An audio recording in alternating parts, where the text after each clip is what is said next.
We really thought that we would have children right away once we got married, but as the years went on, that was just not happening, and it was devastating.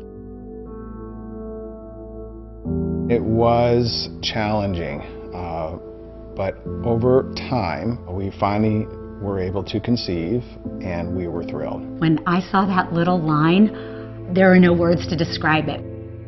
Fast forward to my 22-week ultrasound. So I'm lying on the table, and the tech is, moving the little ultrasound wand around with a gel on my stomach, and she very politely says to me, I need to excuse myself and go get a doctor. And a doctor in the practice that day, she said to me, your baby must not have any kidneys, your baby must not have a bladder, half your amniotic fluid is gone. There must be something chromosomally wrong with your baby. You need to have an abortion. You could die, and your baby most certainly will die. That was jarring. That was a life-changing moment.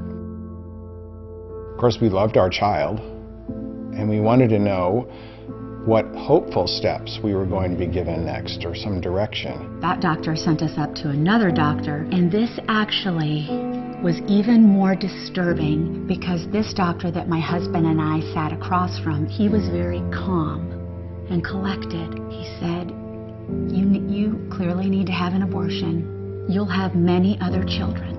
And I so vividly remember saying, I don't care if we have 100 other children. This life matters, and we want this life.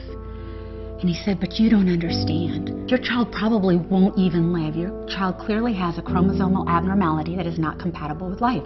There's no way that this child would live. And if for some reason this child did live, this child would have no quality of life. And finally, as we were getting toward the end of the conversation, my husband said, clearly, we are not going to abort. So what will you do for us? What can we expect? And he said the most chilling words. He said, in my 7 years of practice, nobody in your position has ever not aborted. We asked him if there were other tests he could do. He said, the only other test I could offer you is an autopsy report.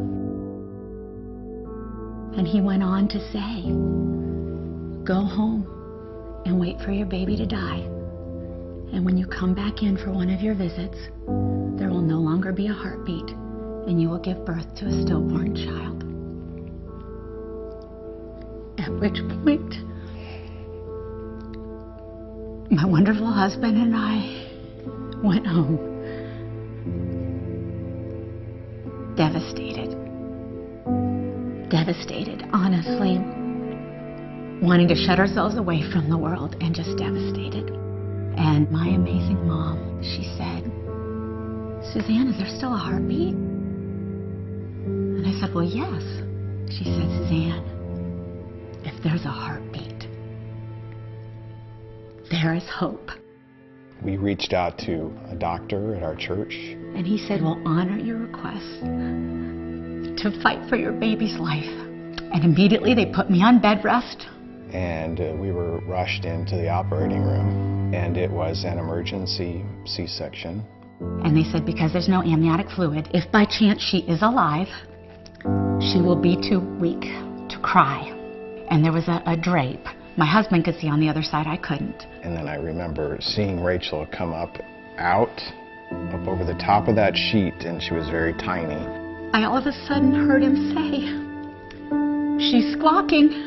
And the doctors were joking because they said, she's so feisty and willful. She kept sticking her hands up trying to grab the doctor's stethoscope. And they thought she would be too weak to cry. They thought she would be too weak to move. It was something I'll never forget. And you can't really put words to it either. All I kept thinking was, she's alive. She's alive.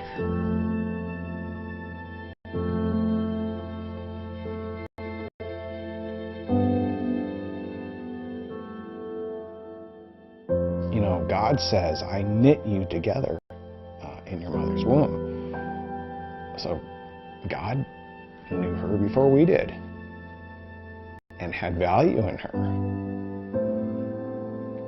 And if we didn't know God or that verse, I can't imagine how that would have changed our perspectives.